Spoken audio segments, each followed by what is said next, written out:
Please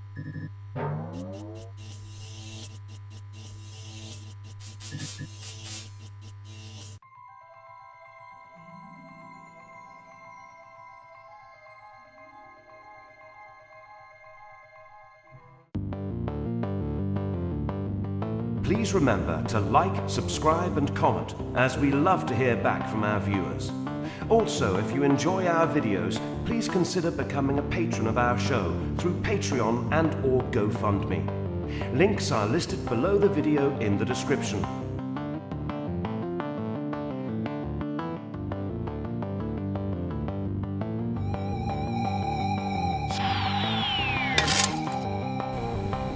From the deepest, darkest recesses of Dangerous Nerds headquarters, Keith Moncrief and Gerry Kissell.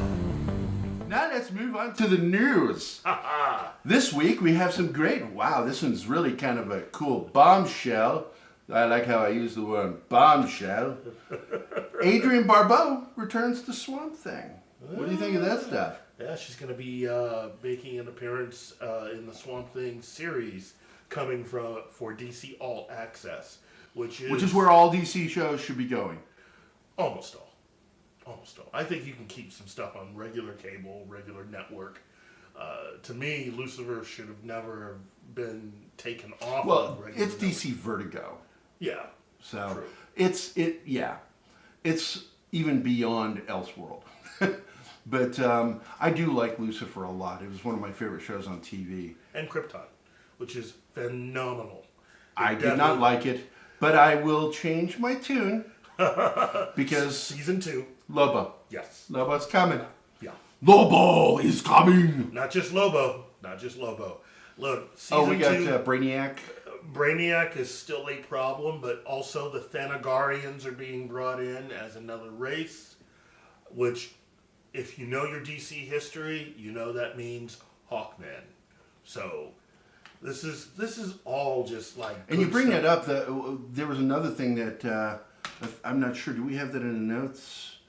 No, we do not. That artwork and information has come out about the new Black Adam film. Yeah. And it's going to apparently include Hawkman. Yeah. Look, that is still a major rumor because when you go through all the information... where everybody's getting their information, the central place where that nothing story, official.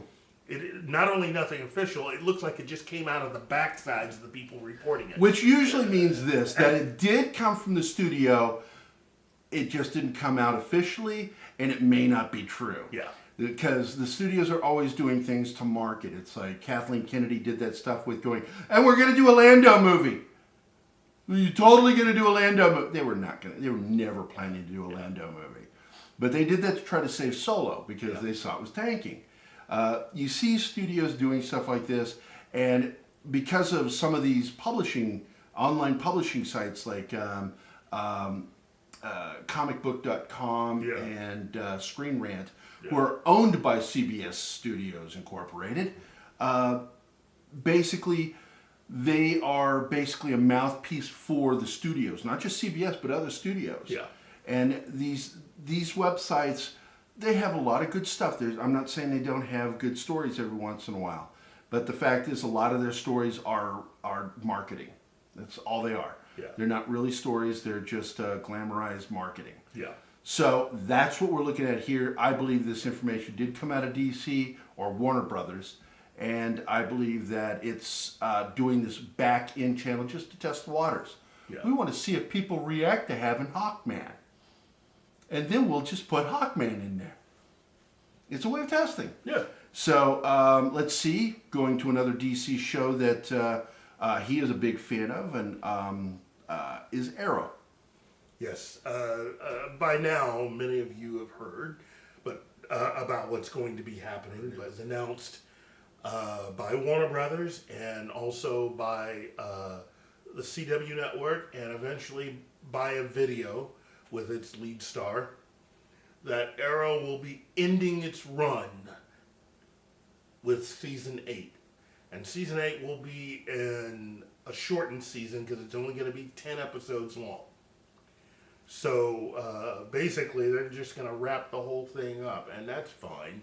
I personally have felt for the longest time that this was a show that had lost its way after season 2 and has been trying to figure out a way of getting back to what made it fun. It was just way too much oddness, and that also, I think, also explains why letting the actor that played Mr. Terrific, why he decided to leave. Because, I mean, things are just not going the way that they should for the show.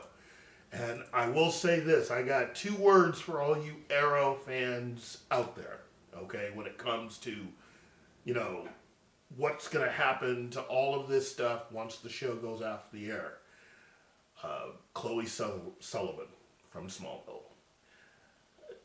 Don't even be looking for a lot of these characters to make any sort of real impact on the comics beyond the run of the television series. I'm sorry, but Diggle, I know he's appeared in comics. Chloe Sullivan even appeared in comics. But that's always the cross-promote. That's right.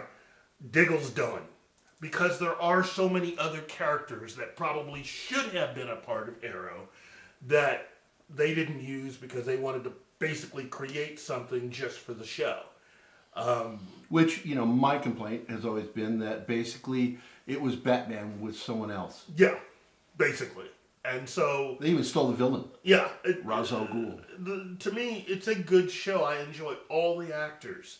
But they did so much stuff wrong on that show that the fact that it's lasted as long as it has, you know... again, I give it up to the actors, to the crew, to the stunt people, everybody that's worked on the show. Great on ya. 8 seasons is phenomenal. But I think it's time. And I think Stephen Amell, who's the star of the show, I think he also thinks it's time to move on.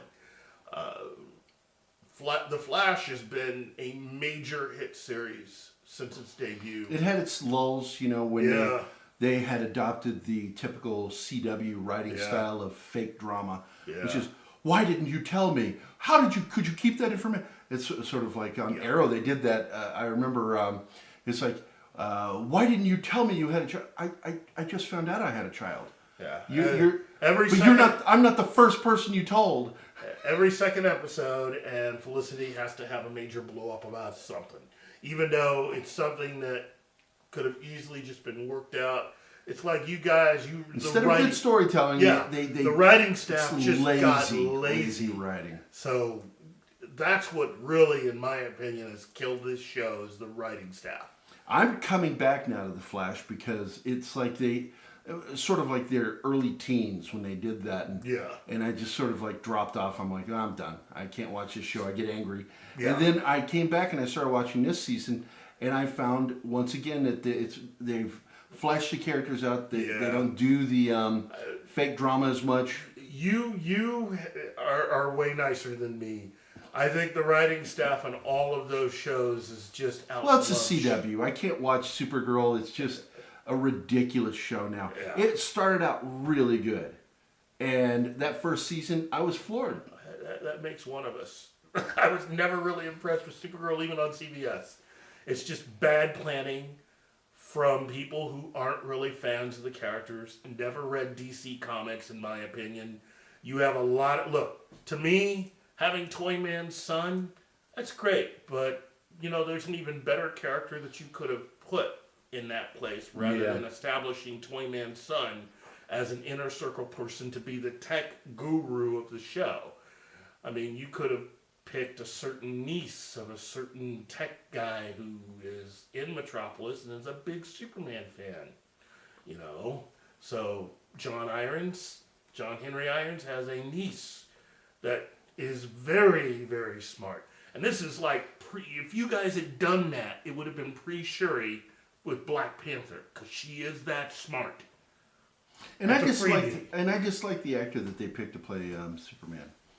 That too. I mean, he's a jobber. They write him as a jobber. Pointy nose and sharp chin. He just. They made a lot of mistakes with Supergirl.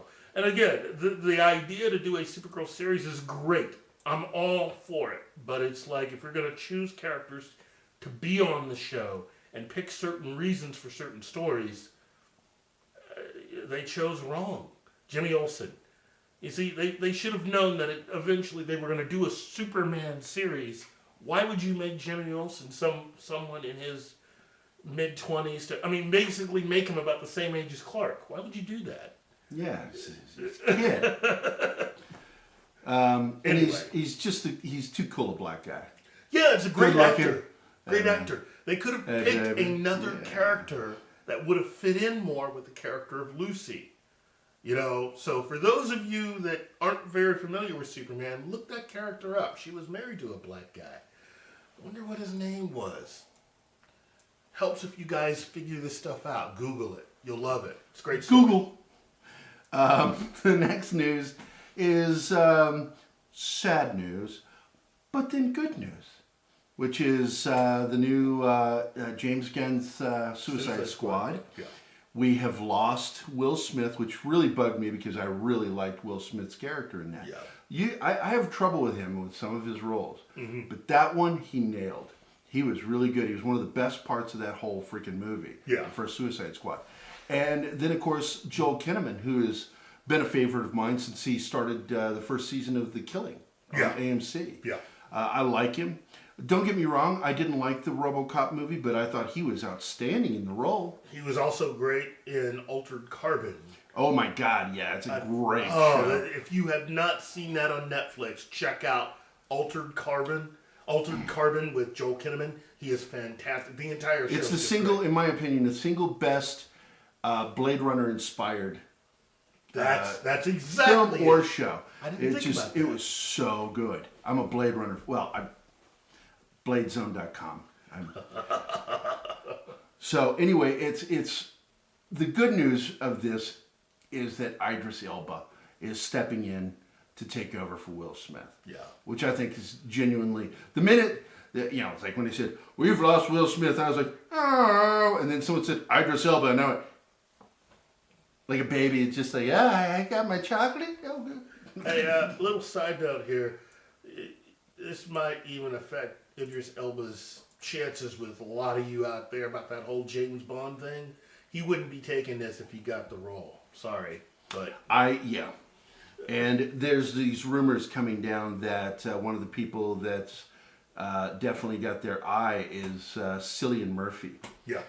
And some people call him Killian. Potato. Yeah. That he's being eyed for the part. My personal opinion is great actor. If you've not, like, I heard some people go, he seems kind of pretty, he seems kind of weak, and I'm like, have you not seen Peaky Blinders? My God, he's good in that.